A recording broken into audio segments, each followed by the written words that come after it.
So students, coming to our new video, can matter change its state? अब हम लोगों को बात करनी है, क्या कोई भी मैटर अपना स्टेट चेंज कर सकता है या नहीं कर सकता है। जैसा कि हेडिंग पे लिखा हुआ है, can matter change it's state. क्या मैटर अपना स्टेट चेंज कर सकता है या नहीं कर सकता।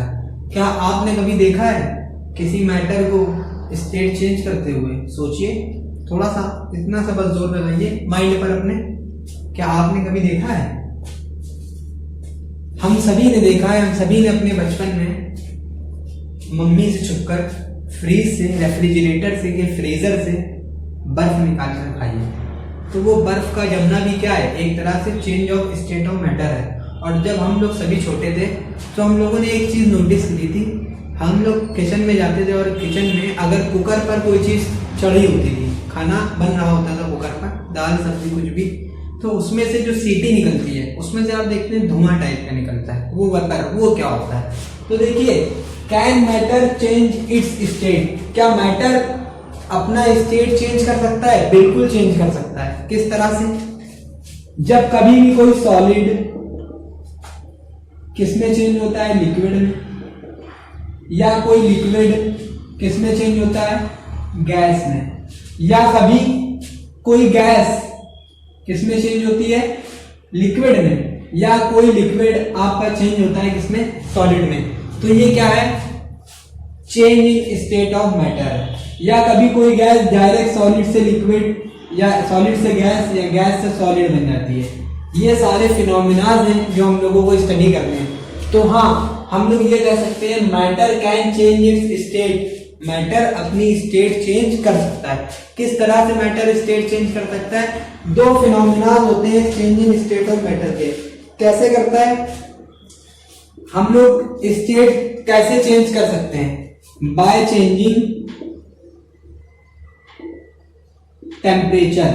अगर हम किसी भी सब्सटेंस का टेम्परेचर में चेंज लाएं तो हम उसका स्टेट चेंज कर सकते हैं बाय, दूसरा है बाय चेंजिंग प्रेशर। अगर हम प्रेशर में चेंज लाएं, अगर हम प्रेशर में चेंज लाते हैं तब भी हमारा स्टेट चेंज हो सकता है। सॉलिड से लिक्विड में बनना, जैसे आपकी बर्फ है, बर्फ आपकी क्या हो गई? पिघल गई, मेल्ट हो गई। मेल्टिंग पर क्या हुआ? वो क्या बन गया? लिक्विड बन गया। लिक्विड को और हीट करा, बॉयल करने पर क्या हुआ? गैस बन गया। ऑन बॉइलिंग क्या बन गया? गैस बन गया। गैस से लिक्विड कूल करने पर, ऑन कूलिंग, ठीक है, ऑन कूलिंग क्या बन गया? लिक्विड। लिक्विड से सॉलिड फ्रीजिंग करने पर बनता है, यानी कि जमाने पर, फ्रीजिंग करने पर क्या हो गया? सॉलिड बन गया। इन सभी फिनोमिनास के बारे में हम स्टेप बाय स्टेप पढ़ेंगे। फिलहाल के लिए pause the video to be noted down. Now we will come to our next topic, जो अभी हम लोगों ने पढ़ा था, effect of change of temperature. Effect of change of temperature. Temperature का क्या इफेक्ट होता है किसी भी मैटर पर, सॉलिड पर, लिक्विड पर, गैस पर। इस बारे में अब हम लोगों को स्टडी करना है। What is the effect of change of temperature. तो सबसे पहले change of state from solid to liquid. जब कोई सब्सटेंस सॉलिड से लिक्विड फॉर्म में आता है तो उसको क्या कहते हैं? मेल्टिंग कहते हैं। Change of state from solid to liquid is known as melting. उसको क्या कहते हैं? मेल्टिंग कहते हैं। जब किसी भी सब्सटेंस पे कोई भी सॉलिड स्टेट में उसको जब हम लोग हीट प्रोवाइड कराएंगे, हीट देंगे, तो वो क्या होगा? अपना स्टेट सॉलिड से चेंज कर कर किस में आ जाएगा? लिक्विड में आ जाएगा। इस चीज को क्या कहते हैं? मेल्टिंग कहते हैं। इस चीज को क्या कहते हैं? मेल्टिंग कहते हैं। आइए डेफिनेशन में लिखते हैं, the process in which a solid substances changes into a liquid on heating is called melting. उसको क्या कहते हैं? मेल्टिंग कहते हैं। वो प्रोसेस जिसमें सॉलिड सब्सटेंसेस किस चेंज होते हैं? किसमें? लिक्विड में। यहां पर गौर करिए, सॉलिड किसमें चेंज होता है? लिक्विड में चेंज होता है। कब? हीट करने पर। कब? हीट करने पर। तब वो प्रोसेस क्या कहलाता है? मेल्टिंग कहलाता है। वो प्रोसेस कहलाता है आपका मेल्टिंग। जब किसी भी सब्सटेंस को हीट करने पर वो सॉलिड से लिक्विड स्टेट में आ जाता है, अपना स्टेट सॉलिड से चेंज कर लिक्विड में आ जाता है, तो वो क्या कहलाता है, मेल्टिंग कहलाता है। जैसे कि आप देखें ये आपके आइस क्यूब है, ये आपके आइस क्यूब है, इसको हमने थोड़ा सा बर्नर के ऊपर रख के हीट कर दिया, बर्नर के ऊपर रख के क्या कर दिया, हीट कर दिया। क्या करा, हीट करा। तो थोड़ी देर बाद आप ये देखेंगे इस प्लेट में क्या होगा, ये पानी के टाइप में मिलेगा, इस प्लेट में ये क्या मिलेगा, वाटर के फॉर्म में मिलेगा। ये आपका था सॉलिड स्टेट और ये आपका क्या हो गया, लिक्विड स्टेट। सॉलिड से देखिए किस में चेंज हो गया, लिक्विड में चेंज हो गया, इसलिए इसको क्या कहते हैं, मेल्टिंग कहते हैं। इस प्रोसेस को क्या कहते हैं, मेल्टिंग कहते हैं। अब उसके बाद आया मेल्टिंग पॉइंट। आपने सुना होगा melting point, freezing point, boiling point. तो मेल्टिंग पॉइंट क्या होता है, the temperature at which a solid melts into liquid is known as melting point. अब देखिए ये तो इंग्लिश में हो गई, हिंदी में समझते हैं। जब कोई सब्सटेंस, आपने अभी यहां पर देखा था हीट देनी पड़ रही थी, इसको क्या देनी पड़ रही थी, हीट देनी पड़ रही थी। तो किसी सब्सटेंस को जब हीट दी जाती है तो वो हीट, वो टेम्परेचर, जिस टेम्परेचर पर कोई भी सॉलिड लिक्विड में बदल जाता है, हर एक सॉलिड का अपना अपना मेल्टिंग पॉइंट अलग होता है। आयरन का अलग होगा, कॉपर का अलग होगा, जिंक का अलग होगा, ऐसे ही सिल्वर का अलग होगा, गोल्ड का अलग होगा और नॉर्मल चीजों का अलग होता है, वाटर का अलग होता है। तो जब कोई भी चीज अपने उस टेम्परेचर पर, या वो टेम्परेचर जिस पर सॉलिड किसमें चेंज हो जाता है, लिक्विड में चेंज हो जाता है, उस टेम्परेचर को क्या कहते हैं, मेल्टिंग पॉइंट कहते हैं। उस टेम्परेचर को हम लोग क्या कहते हैं, मेल्टिंग पॉइंट कहते हैं। जैसे यहाँ पे the temperature at which a solid melt, देखिए कौन मेल्ट हो रहा है, सॉलिड, और वो क्या हो रहा है, मेल्ट हो रहा है टू बिकम अ लिक्विड, क्या बन रहा है, लिक्विड बन रहा है। और एटमॉस्फेरिक प्रेशर आपका सेम है, जितना सॉलिड के टाइम पे था उतना ही लिक्विड के टाइम पे, तब वो क्या कहलाता है, मेल्टिंग पॉइंट कहलाता है। वो टेम्परेचर क्या कहलाता है, मेल्टिंग पॉइंट कहलाता है। उस टेम्परेचर को हम लोग क्या करते हैं, मेल्टिंग पॉइंट कहते हैं। उस टेम्परेचर को हम लोग क्या कहते हैं, मेल्टिंग पॉइंट कहते हैं। जैसे मेल्टिंग पॉइंट ऑफ आइस होता है, मेल्टिंग पॉइंट ऑफ आइस कितना है आपका, मेल्टिंग पॉइंट ऑफ आइस आप याद रखिएगा 273.16 केल्विन होता है। कितना होता है, 273.16 केल्विन। ये आपको लर्न करना है। तो pause the video to be noted down.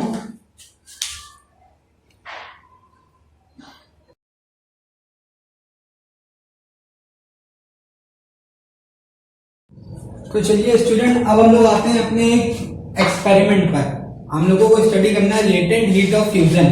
Latent heat of fusion क्या होता है, इसको समझने के पहले हम लोग एक एक्सपेरिमेंट समझते हैं। एक्सपेरिमेंट में हम लोगों को क्या चाहिए, take about 150 gram of ice.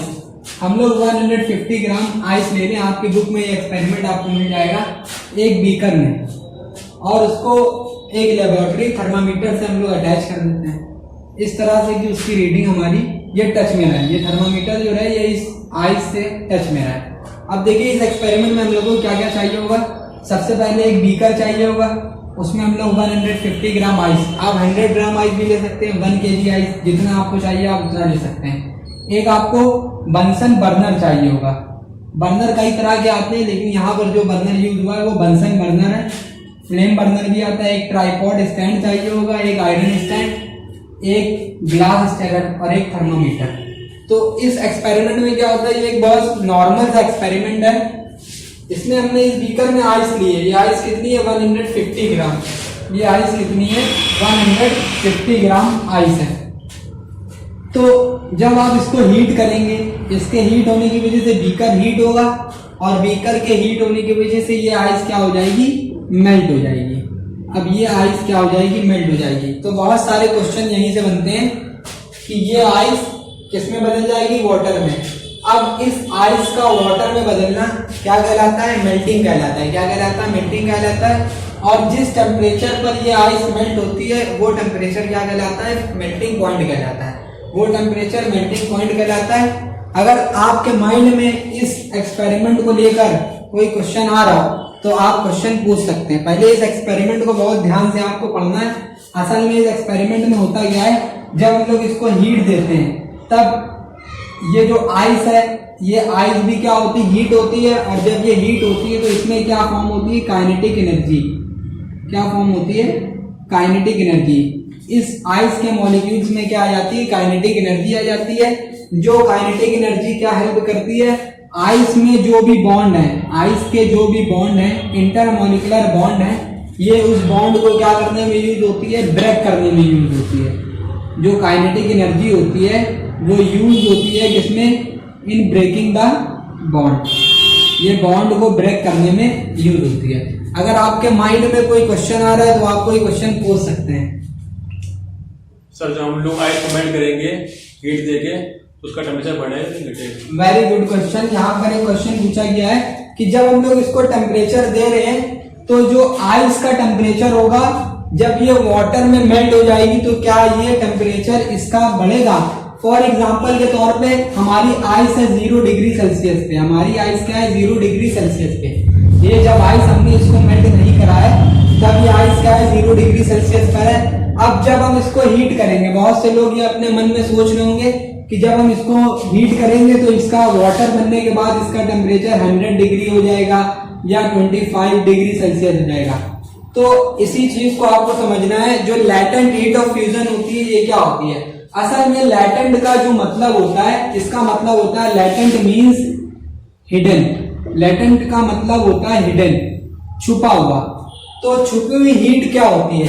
जब भी आप एक बात याद रखिएगा, बॉयल करने में और मेल्ट करने में, बॉइलिंग में और मेल्टिंग में, ये दो अलग अलग चीजें हैं। मेल्टिंग का मतलब है सिर्फ इस आइस का मेल्ट हो जाना, पिघल जाना, और बॉइलिंग का मतलब है बॉयल हो जाना, यानी कि उबल जाना।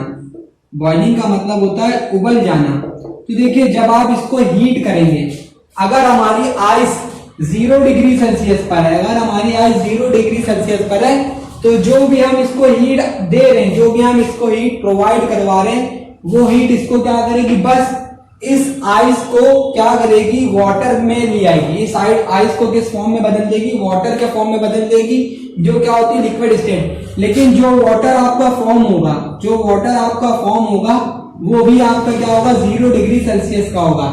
ऐसा नहीं होता है कि अगर हम इसको हीट करेंगे तो डायरेक्टली 100 डिग्री सेल्सियस पर या 25 डिग्री सेल्सियस पर पहुंच जाएगा। सबसे पहले ये आइस, जो हमारी आइस होगी, जो हमारी आइस होगी, ये 0 डिग्री सेल्सियस पर है, तो ये मेल्ट होगी। और जब ये मेल्ट होगी, मेल्ट होने के बाद ये क्या बन जाएगी, वाटर बनेगी। और ये वाटर भी क्या होगा, 0 डिग्री सेल्सियस होगा। ये वाटर भी क्या होगा, 0 डिग्री सेल्सियस होगा। मतलब वाटर का टेम्परेचर नहीं बढ़ेगा। पहले ये 0 डिग्री आइस से क्या बनेगा, 0 डिग्री वाटर बनेगा। फिर जब इस 0 डिग्री वाटर को हम और हीट करेंगे, तब जाके इसका ये बॉयल होगा और इसका टेम्परेचर क्या होगा, और बढ़ जाएगा।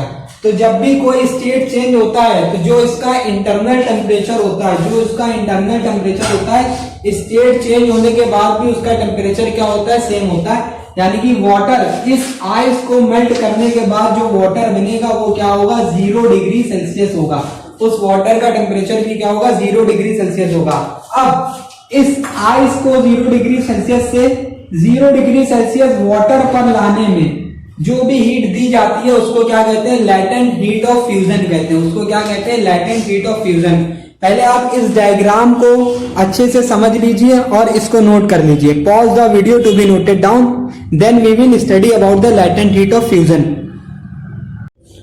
तो बच्चों, आई थिंक आपको यह एक्सपेरिमेंट समझ आ गया होगा कि किस तरह से हम लोग इसको हीट देते हैं और ये आइस वाटर में मेल्ट हो जाती है, ये लिक्विड स्टेट में आ जाती है। अगर कोई डाउट हो आपको, कोई क्वेश्चन आपके माइंड में आ रहा हो, तो आप पूछ सकते हैं। एनीवन, किसी के भी कोई क्वेश्चन माइंड में आ रहा है?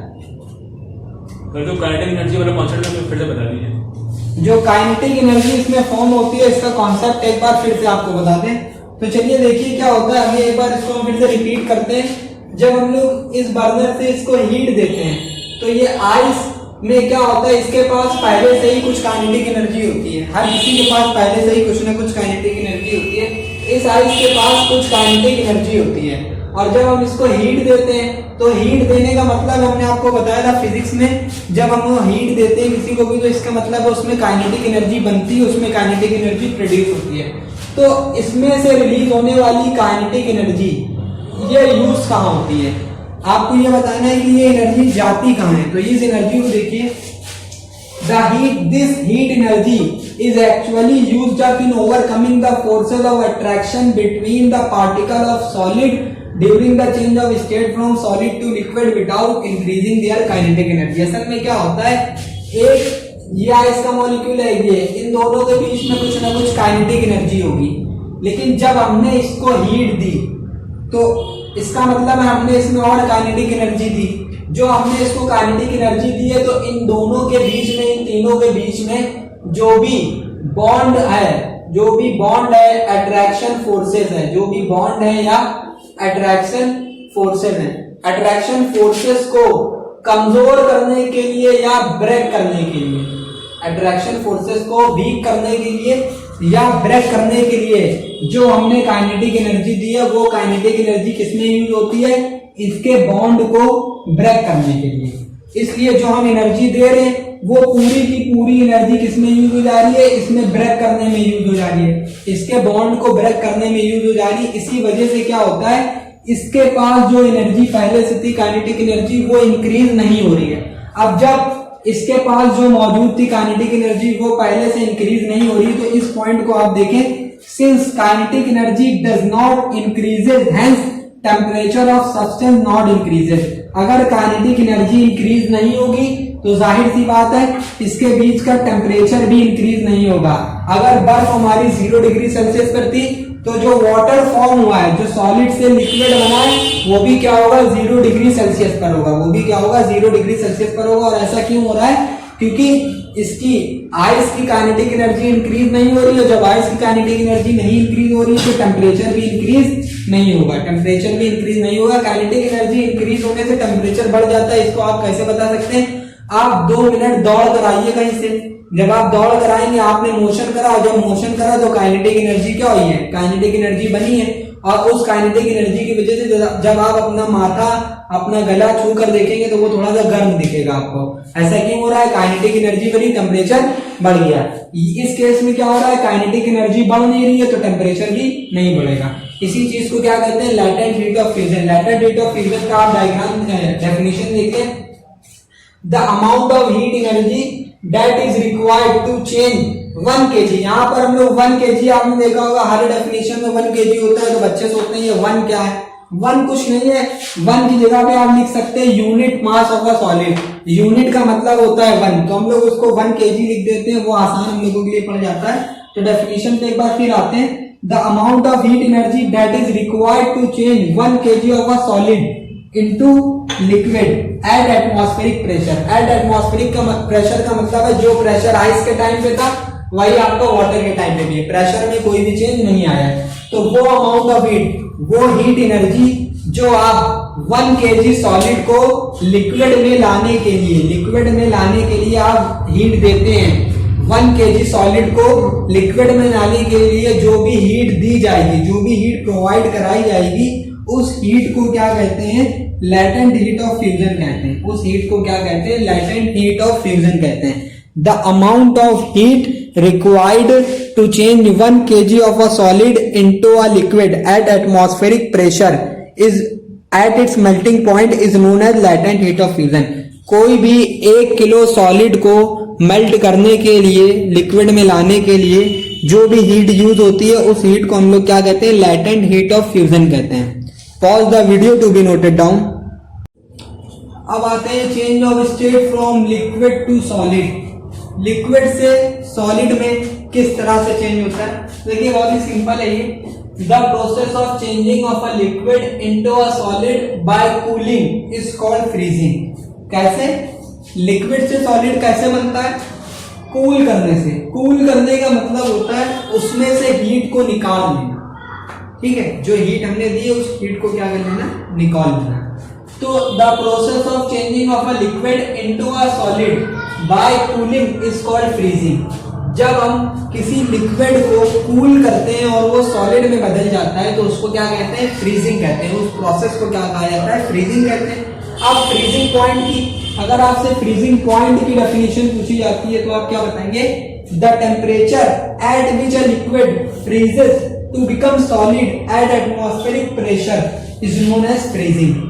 वो टेम्परेचर जिस पर कोई लिक्विड क्या हो जाता है, फ्रीज हो जाता है, यानी कि जम जाता है, उसको उस टेम्परेचर को क्या कहते हैं, फ्रीजिंग पॉइंट कहते हैं। उस टेम्परेचर को क्या कहते हैं, फ्रीजिंग पॉइंट कहते हैं। उस टेम्परेचर को क्या कहा जाता है, फ्रीजिंग पॉइंट कहा जाता है।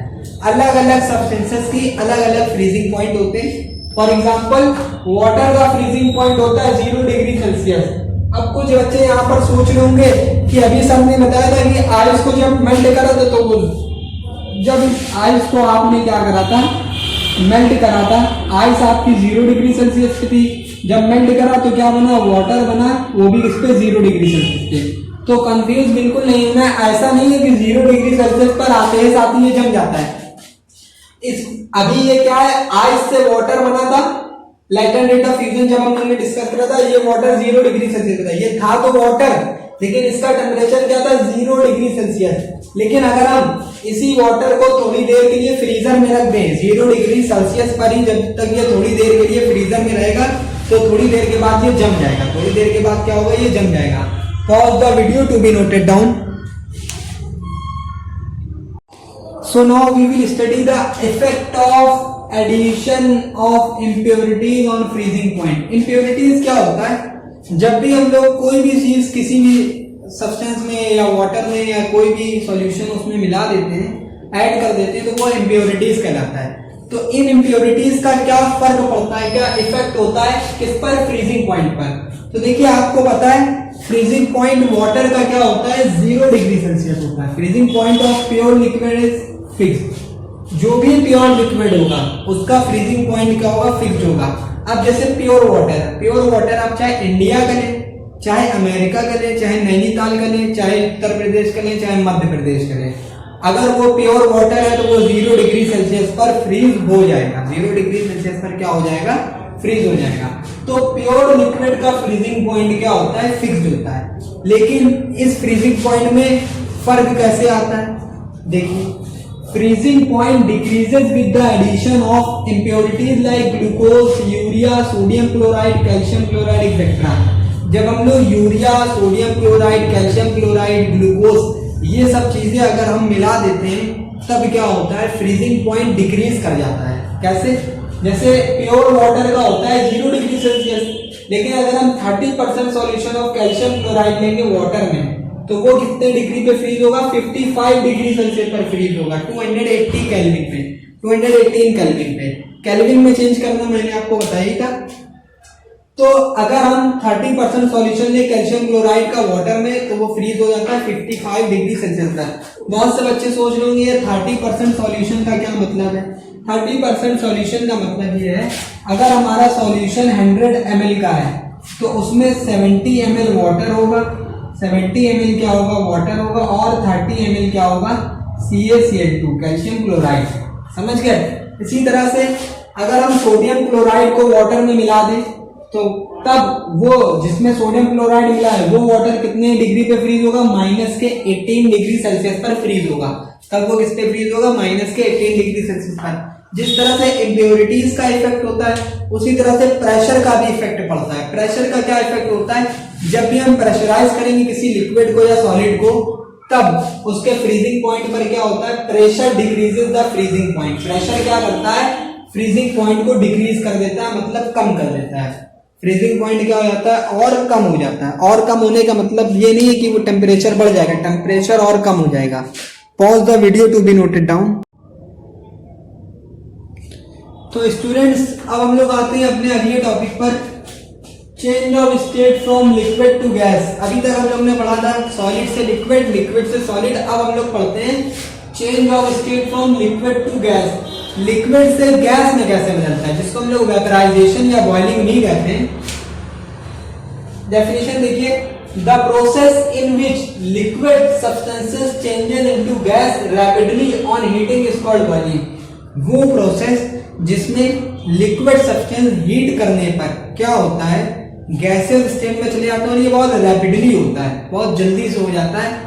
अचानक से आप बबल्स भी देखते हैं, पानी उबाल कर देखिएगा, तो जब कोई लिक्विड स्टेट से हीट करने पर गैसियस स्टेट में चला जाता है, उस प्रोसेस को क्या कहते हैं, बॉइलिंग कहते हैं या वेपराइजेशन कहते हैं। बॉइलिंग कहलाता है या वेपराइजेशन कहलाता है। जैसे आपने मेल्टिंग पढ़ा था तो मेल्टिंग पॉइंट था, वैसे इसमें बॉइलिंग पॉइंट होता है। बॉइलिंग पॉइंट की डेफिनेशन क्या है, the temperature at which a liquid start boiling at the atmospheric pressure is known as boiling point. उसको क्या कहते हैं, बॉइलिंग पॉइंट। वो टेम्परेचर जिस पर कोई लिक्विड क्या करता है, अपने लिक्विड स्टेट से क्या होता है, बॉयल करना स्टार्ट कर देता है। क्या करना स्टार्ट कर देता है, बॉयल करना स्टार्ट कर देता है। उस टेम्परेचर को हम लोग क्या कहते हैं, उस पॉइंट को हम लोग कहते हैं बॉइलिंग पॉइंट। वो टेम्परेचर जिस पर कोई लिक्विड बॉइलिंग करना स्टार्ट कर देता है, atmospheric pressure remain the same. देखिए बॉइलिंग पॉइंट मेल्टिंग पॉइंट की डेफिनेशन बिल्कुल सेम है। बॉइलिंग पॉइंट में यहाँ पर बॉइलिंग और यहाँ पर बॉइलिंग आ जाएगा और यहाँ पर लिक्विड होगा, जबकि मेल्टिंग पॉइंट में क्या होगा, सॉलिड होगा यहाँ पर और यहाँ पे क्या होगा, मेल्ट होगा, बाकी सेम होता है। तो वो टेम्परेचर जिस पर कोई भी लिक्विड बॉयल करना स्टार्ट कर देता है, वो टेम्परेचर क्या कहलाता है, बॉइलिंग पॉइंट कहलाता है। वो टेम्परेचर क्या कहलाता है, बॉइलिंग पॉइंट। अब बॉइलिंग पॉइंट से हम लोगों को कुछ बातें पता चलती है जो हमें ध्यान में रखनी है। पहली बात है, boiling point is also a measure of strength of force of attraction between its particle. किसी भी लिक्विड के बॉइलिंग पॉइंट से हमें ये पता चल सकता है कि उस लिक्विड के पार्टिकल्स के बीच में फोर्स ऑफ अट्रैक्शन कैसी है। Higher the boiling point higher is the force of attraction. जितना ज्यादा बॉइलिंग पॉइंट होगा उतना ही ज्यादा फोर्स ऑफ अट्रैक्शन होगा। अब फॉर एग्जांपल के तौर पर मान लिए आपके पास एक लिक्विड है, उसका बॉइलिंग पॉइंट है 120 डिग्री सेल्सियस और एक दूसरा लिक्विड है, उसका बॉइलिंग पॉइंट है 250 डिग्री सेल्सियस। तो जाहिर सी बात है जिसका बॉइलिंग पॉइंट ज्यादा है उसमें फोर्स ऑफ अट्रैक्शन भी क्या होगी, ज्यादा होगी, और इसमें फोर्स ऑफ अट्रैक्शन क्या होगी, कम होगी। एक बात ये पता चली। दूसरी बात, वोलाटाइल लिक्विड है, low boiling point. Volatile liquid का बॉइलिंग पॉइंट क्या होता है, कम होता है, और नॉन वोलाटाइल लिक्विड का बॉइलिंग पॉइंट क्या होता है, ज्यादा होता है। नॉन वोलाटाइल लिक्विड का बॉइलिंग पॉइंट क्या होता है, ज्यादा होता है। और बॉइलिंग पॉइंट वाटर का कितना होता है, 0 डिग्री सेल्सियस। बहुत सारे बच्चे कंफ्यूज होंगे ये वोलाटाइल और नॉन वोलाटाइल लिक्विड क्या होता है। तो वोलाटाइल और नॉन वोलाटाइल लिक्विड के लिए हमें क्या चाहिए होगा, बोर्ड हमें खाली चाहिए होगा। तो बोर्ड को पहले खाली करते हैं, pause the video to be noted down. तो चलिए बात करते हैं वोलेटाइल लिक्विड और नॉन वोलेटाइल लिक्विड की। वोलेटाइल लिक्विड क्या होते हैं, जो रूम टेम्परेचर पर आसानी से भाप बन के उड़ जाते हैं, उनको क्या कहते हैं, वोलेटाइल लिक्विड कहते हैं। जो आसानी से इवेपोरेट हो जाते हैं, जैसे पेट्रोल हुआ आपका, पेट्रोल आपने देखा है, आप हाथ में लेंगे और वो इवेपोरेट हो जाएगा, बहुत आसानी से हो जाता है, तो वो वोलेटाइल लिक्विड होता है। Those liquid which evaporates at room temperature easily, वो लिक्विड जो रूम टेम्परेचर पर इवेपोरेट कर जाते हैं वो क्या कहलाते हैं, वोलेटाइल लिक्विड। जबकि नॉन वोलेटाइल क्या होंगे, जो इवेपोरेट नहीं करेंगे रूम टेम्परेचर पर, मतलब अगर हम उसे रूम में लेकर आए तो वो इवेपोरेट नहीं करेगा, वो क्या होता है, non volatile liquid. Volatile liquid में क्या होता है, बॉइलिंग पॉइंट उसका बहुत लो होता है। अपने आप जो चीज अपने आप एकदम से इवेपोरेट हो जाएगी उसका बॉइलिंग पॉइंट क्या होगा, बहुत ही कम होगा, क्योंकि वो तो अपने आप इवेपोरेट हो जा रहा है। इसका बॉइलिंग पॉइंट हाई होता है। वोलेटाइल लिक्विड में वीकर फोर्स ऑफ अट्रैक्शन, इनके बीच में, इनके पार्टिकल्स के बीच में जो फोर्स ऑफ अट्रैक्शन होती है वो बहुत वीक होती है, वीकर फोर्स ऑफ अट्रैक्शन होता है। और जो नॉन वोलेटाइल में क्या होता है, स्ट्रॉन्गर फोर्स ऑफ अट्रैक्शन होता है। इतना आपको समझ में आ गया होगा। एग्जांपल देख लेते हैं। एग्जांपल में क्या होता है, ईथर, एसीटोन, मेथिल अल्कोहल और पेट्रोल। इन चार नाम में आपने एक ही चीज देखी है, एक ही चीज होती है। और मेथिल अल्कोहल होता है शराब, जो जहरीली शराब होती है वो मेथिल अल्कोहल होती है।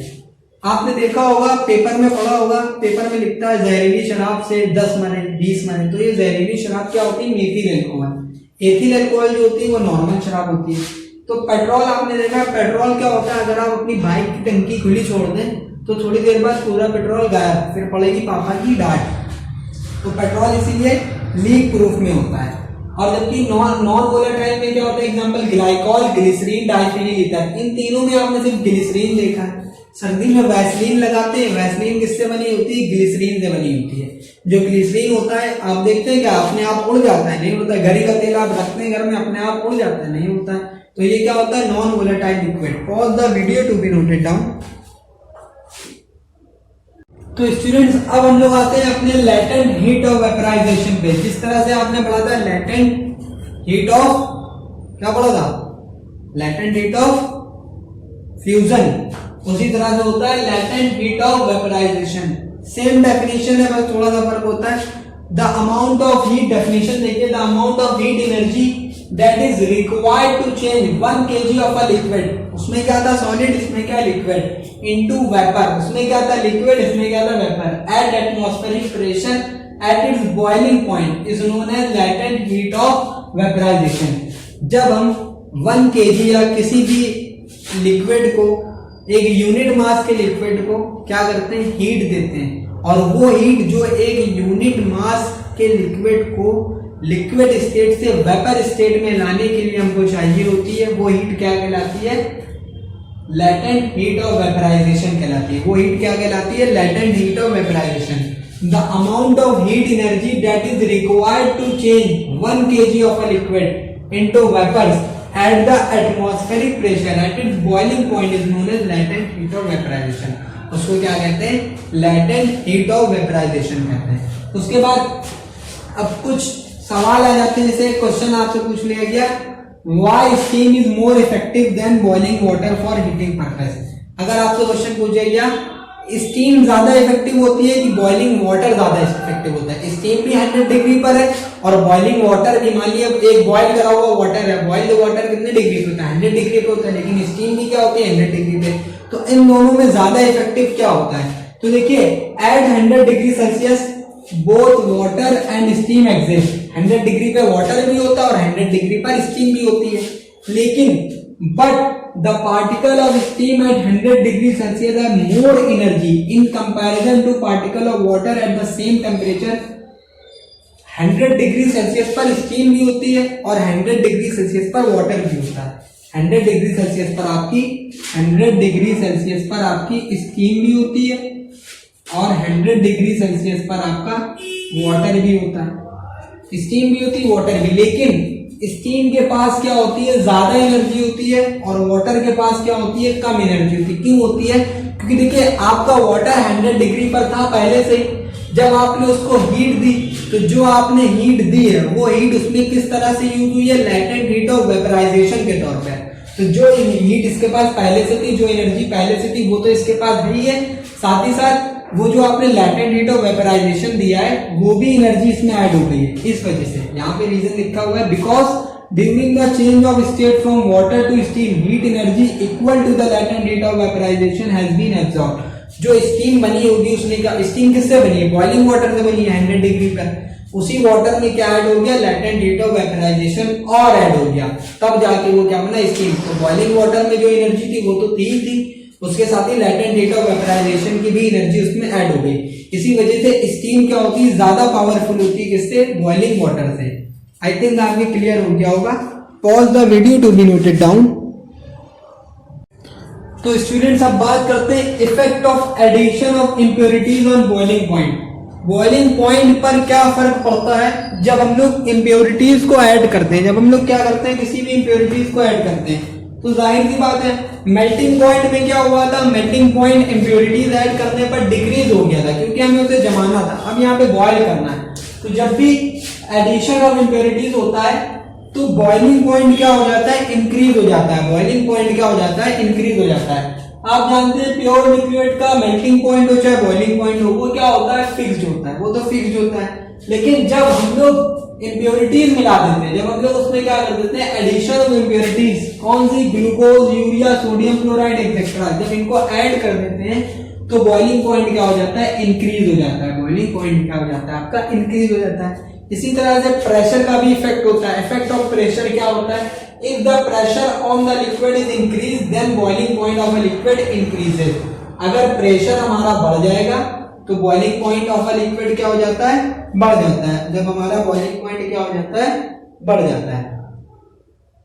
लेकिन अगर प्रेशर हमारा डिक्रीज हो जाएगा तो बॉइलिंग पॉइंट भी क्या हो जाएगा, डिक्रीज हो जाएगा। तब उसका क्या हो जाएगा, बॉइलिंग पॉइंट भी क्या हो जाता है, डिक्रीज हो जाता है। तब उसका बॉइलिंग पॉइंट भी क्या हो जाता है, डिक्रीज हो जाता है। ठीक है, अगर कहीं पर प्रेशर बढ़ेगा तो बॉइलिंग पॉइंट क्या हो जाएगा, बढ़ जाएगा, और अगर कहीं पर प्रेशर डिक्रीज होगा तब उसका बॉइलिंग पॉइंट भी क्या हो जाएगा, डिक्रीज हो जाएगा। तब उसका बॉइलिंग पॉइंट भी क्या होगा, डिक्रीज हो जाएगा। समझ गए। Pause the video to. तो स्टूडेंट अब हमारा आता है change of state from gas to liquid. अभी हम लोग ने सॉलिड से लिक्विड, लिक्विड से सॉलिड, लिक्विड से गैस, अब हम लोग क्या पढ़ेंगे गैस टू लिक्विड। गैस से लिक्विड में बदलने को क्या कहते हैं कंडेंसेशन। होता है क्या है वो प्रोसेस जिसमें गैस से क्या बनता है लिक्विड बनता है। कब कूल करने पर, कब कूल करने पर। जब हम गैस को कूल करते हैं तो वो किसमें चेंज हो जाता है लिक्विड में चेंज होता है। उस प्रोसेस को क्या कहते हैं कंडेंसेशन कहते हैं। उस प्रोसेस को क्या कहते हैं कंडेंसेशन कहते हैं। The process of changing of gas और vapour to a liquid by cooling is known as condensation. उसको क्या कहते हैं कंडेंसेशन कहते हैं। और condensation is just a reversible of boiling. Condensation क्या होता है जस्ट रिवर्स होता है किसका बॉइलिंग का रिवर्स होता है। कंडेंसेशन आपका क्या होता है बॉइलिंग का रिवर्स होता है। ऐसे में कई तरह के क्वेश्चन आते हैं। क्वेश्चन बहुत कॉमन क्वेश्चन है। अगर आपसे पूछा जाता है स्टीम ज्यादा हार्मफुल होती है या बॉइलिंग वाटर 100 डिग्री सेल्सियस पर। आप जानते हैं स्टीम भी 100 डिग्री सेल्सियस पर होती है और वाटर भी 100 डिग्री सेल्सियस पर होता है। मान लीजिए किसी स्टूडेंट ने पूछा कि अगर एक इंसान है वो 100 डिग्री सेल्सियस वाटर से बॉइलिंग वाटर से जला है और एक इंसान है वो 100 डिग्री सेल्सियस स्टीम से जला है, तो ज्यादा मुश्किल ज्यादा हालात किसके लिए खराब हो जाएंगे। तो इसका आंसर हम लोग देखते हैं आगे बोर्ड पर। क्वेश्चन है why does the burns caused by steam are much more severe than caused by boiling water. Steam से जला हुआ क्यों ज्यादा घातक होता है as comparison to boiling water से जले हुए से। तो देखिए क्या होता है this is because steam at 100 degree Celsius has more heat which is equal to heat of vaporization that is 22.59 into 10 to the power 5 joule per kg then boiling water at 100 degree celsius। नहीं समझ में आया होगा एक बार फिर से देखते हैं। ऐसा आप ये लिख लीजिएगा ऐसा ऐसा ऐसा बिकॉज 100 डिग्री सेल्सियस पर जो स्टीम होती है 100 डिग्री सेल्सियस पर स्टीम भी होती है और 100 डिग्री सेल्सियस पर आपका वाटर भी होता है। लेकिन ये जो स्टीम होती है 100 डिग्री, अब मान लिए इस वाटर के पास एक्स एनर्जी है। 100 डिग्री सेल्सियस पर जो वाटर है उसके पास कितनी एनर्जी है एक्स एनर्जी है। लेकिन जो स्टीम है उसके पास क्या होगी ये एक्स एनर्जी तो होगी साथ ही साथ क्या होगी लेटेंट हीट ऑफ वेपराइजेशन भी होगी। क्या होगी इसके पास हीट ऑफ वेपराइजेशन भी होगी जो कितनी होती इतनी। यानी कि वाटर के पास कितनी है एक्स एनर्जी है लेकिन स्टीम के पास कितनी एनर्जी है स्टीम के पास x तो पहले से ही है साथ ही साथ कितनी है 22.59 इंटू 10 की पावर 5 जूल पर केजी। इतनी एनर्जी इसके पास एक्स्ट्रा है। इतनी एनर्जी इसके पास क्या एक्स्ट्रा है। तो अब अगर किसी के ऊपर ये स्टीम गिर जाती है अगर ये किसी के ऊपर किसी के हाथ पर स्टीम गिर जाती है तो स्टीम क्या चाहेगी स्टीम चाहेगी कि वो ठंडा हो जाए। और जब कोई चीज ठंडा होना चाहती है तो वो क्या करती है अपने अंदर से हीट निकाल के बाहर फेंक देती है। अपने अंदर से हीट निकाल कर बाहर फेंक देती है और वो ठंडी होने लगती है। तो जब ये हमारे हाथ पर गिरी हमारे हाथ पर गिरते साथ ही ये क्या चाहेगी कि ये ठंडी हो जाए। तो स्टीम अपनी हीट निकाल कर कहाँ पे फेंक देगी हमारी स्किन पर फेंक देगी। तो जब ये स्टीम हमारी स्किन पर गिरी तो ये जो हीट है हीट ऑफ वेपराइजेशन के बराबर ये हीट हमारे हाथ पर रिलीज हो जाएगी। और इतनी हीट जब हमारे हाथ पर रिलीज हो जाएगी तो हम लोग ज्यादा जल जाएंगे। और जब वो ठंडी हो जाएगी 100 डिग्री सेल्सियस पर तो वो और जलाएगी। तो इसीलिए कहा जाता है अगर कोई इंसान खाली वाटर से जलेगा तो उसको इतनी हीट का सामना करना पड़ेगा। लेकिन अगर कोई इंसान स्टीम से जलता है तो उसको तो पहले ये हीट का सामना करना पड़ेगा जब वो अपने अंदर से निकालेगी और उसके बाद इस हीट का। तो ज्यादा हीट किसमें एब्जॉर्ब हो रही है ज्यादा हीट इसमें हो रही है। इस वजह से स्टीम का जला हुआ ज्यादा नुकसानदायक होता है और वाटर का जला हुआ उतना नहीं होता है। खैर होता तो दोनों ही नुकसानदायक है। जलना बहुत गर्म है इसलिए मम्मी लोग कहती है किचन में मोबाइल नहीं चलाना चाहिए लेकिन लड़कियों के समझ में नहीं आता है। Pause the video to be noted down. तो स्टूडेंट्स अब आते हैं अपने लास्ट टॉपिक पर आज की वीडियो के सब्लिमेशन। सब्लिमेशन क्या होता है देखिए जब कोई सॉलिड हीट देने पर डायरेक्ट गैस में बदल जाता है या कोई गैस कूल करने पर डायरेक्ट सॉलिड में बदल जाती है उस प्रोसेस को हम क्या कहते हैं सब्लिमेशन कहते हैं। उस प्रोसेस को क्या कहते हैं सब्लिमेशन। इंग्लिश में डेफिनेशन देख लेते हैं the changing of state directly एक वर्ड आ रहा है directly from solid to gas on heating and vice versa on cooling without changing into liquid is called sublimation. आप नॉर्मली जानते हैं कि आप अगर मान लीजिए बर्फ है आइस आइस को आप हीट करेंगे वो वाटर बनेगा, वाटर को हीट करेंगे फिर वो वेपर बनेगा, ऐसा होता है। या गैस को कूल करते हैं, वेपर्स को हम कूल करते हैं तो वो लिक्विड वाटर बनता है, फिर वाटर को कूल करते हैं तो आइस बन जाता है। लेकिन इस केस में ऐसा नहीं, इसमें क्या होता है, अगर कोई चीज है, जैसे एक एग्जांपल है सॉलिड CO2, सॉलिड CO2 को जब हम लोग हीट करते हैं तो वो डायरेक्ट क्या होती है, गैसियस फॉर्म में आ जाती है, डायरेक्ट किसमें आ जाती है, गैसियस फॉर्म में आ जाती है। उसको क्या कहते हैं, सब्लिमेशन कहते हैं, उस प्रोसेस को क्या कहते हैं, सब्लिमेशन। डायरेक्ट क्या होता है, सॉलिड्स को जब हम लोग हीट करते हैं तो वो क्या बन जाता है, गैस बन जाता है, और गैस को जब हम लोग कूल करते हैं तो वो क्या बन जाता है, सॉलिड बन जाता है, वो क्या बन जाता है, सॉलिड बन जाता है।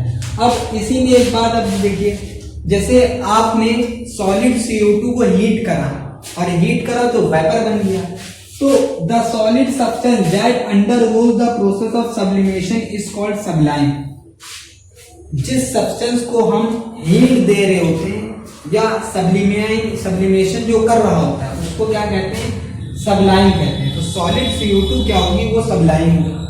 अब इसी का एक दूसरा होता है सब्लिमेट। सब्लिमेट क्या होता है, जैसे कोई गैस आपने ली, उस गैस को आपने ठंडा करा और ठंडा होने के बाद जो बनेगा वो क्या कहलाएगा, सब्लिमेट कहलाएगा। While the solid which is obtained by cooling the vapor of solid is called sublimate। जो वेपर से ठंडा होकर बनेगा सॉलिड वो सब्लिमेट कहलाएगा, जबकि जिस सॉलिड को हम हीट दे रहे हैं वो सॉलिड क्या कहलाता है, सबलाइम कहलाता है। वो सॉलिड क्या कहलाता है, sublime. Pause the video to be noted down. Student, हम आपको एक सिंपल सी चीज बता रहे हैं, एक चार्ट हम आपको बता रहे हैं, उसको आपको याद रखने में आसानी होगी। जैसे मान लीजिए आपका कोई सॉलिड है, इस सॉलिड को जब आपने हीट करा, ऑन हीटिंग, तो ये क्या बन गया, लिक्विड बन गया। अब इस लिक्विड को अगर आप बॉयल करेंगे, ऑन बॉइलिंग, ये क्या बन जाएगा, गैस बन जाएगा। ये क्या बन जाएगा, गैस बन जाएगा। और इस गैस को अगर आप कूल करेंगे, इस गैस को अगर आप क्या करेंगे, कूल करेंगे, कूलिंग, तो ये लिक्विड बन जाएगा। और इस लिक्विड को अगर आप कूल करेंगे तो ये क्या बन जाएगा, सॉलिड बन जाएगा। ये क्या बन जाएगा, सॉलिड। और इस सॉलिड को अगर आप डायरेक्ट हीट करेंगे तो ये क्या बन जाएगा, गैस बन जाएगा। और इस गैस को अगर आप डायरेक्ट कूल करेंगे तो ये क्या बन जाएगा, सॉलिड। अब इस प्रोसेस को कहते हैं सब्लिमेशन। इस प्रोसेस को क्या कहते हैं, सब्लिमेशन। इस प्रोसेस को क्या कहते हैं, सब्लिमेशन। इस प्रोसेस को क्या कहते हैं, सब्लिमेशन कहते हैं। और सॉलिड से लिक्विड का बनना क्या कहलाता है, बॉइलिंग कहलाता है। क्या कहलाता है, बॉइलिंग कहलाता है। क्या कहलाता है, बॉइलिंग। लिक्विड से गैस का बनना क्या कहलाता है, वेपोराइजेशन कहलाता है। क्या कहलाता है, वेपोराइजेशन कहलाता है। Off the video to be noted down.